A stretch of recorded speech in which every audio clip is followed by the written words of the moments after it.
లోకంలో పుట్టిన ప్రతి మనిషి చనిపోవాల్సిందే. మరణమనేది మానవ చరిత్రలో ఒక తిరుగులేని ముగింపు.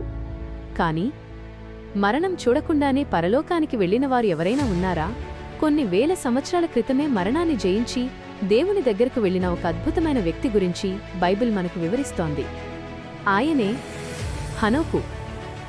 హనోకు గురించి మనకు బైబిల్లోని 3 పుస్తకాల్లో మాత్రమే కనిపిస్తుంది. ఆదికాండము ఆయన జీవితాన్ని, హెబ్రీలకు రాసిన పత్రిక ఆయన విశ్వాసాన్ని, యూదా పత్రిక ఆయనలోని ప్రవక్తను మనకు పరిచయం చేస్తాయి. ఆదాము సంతతిలో 7వ వాడైన హనోకు కాలంలో మనుషులందరూ 900 ఏళ్లకు పైగా జీవించేవారు. ఆదాము 930 ఏళ్లు, షేతు 912 ఏళ్లు, యెరెదు 962 ఏళ్లు. ఇలా అందరూ సుదీర్ఘకాలం బ్రతికి మృతి పొందెను అని వ్రాయబడింది.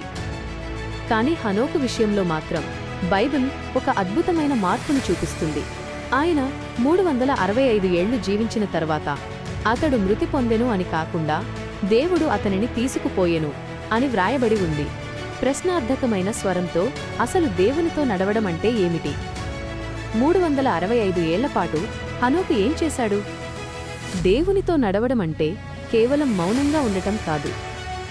అది దేవుని స్వరానికి లోబడటం, పాపభూయిష్టమైన లోకంలో నీతిగా జీవించడం మరియు తన చిత్తాన్ని దేవుని చిత్తంతో ఏకం చేయడం. తన కాలంలోని భక్తిహీనుల మధ్య హనోకు దేవుని తీర్పును ధైర్యంగా ప్రకటించిన మొదటి ప్రవక్త. ఇదిగో, ప్రభువు తన వేవేల పరిశుద్ధులతో వస్తున్నాడు అని జలప్రళయానికి ముందే ఆయన హెచ్చరించాడు. స్ఫూర్తిదాయకమైన స్వరం. హెబ్రీ పత్రిక చెబుతున్నట్లుగా హనోకు దేవునికి ఇష్టుడై ఉన్నాడనే సాక్ష్యం పొందాడు. ఆయన విశ్వాసమే ఆయనను మరణం చూడకుండా పైకి కొనిపోయేలా చేసింది.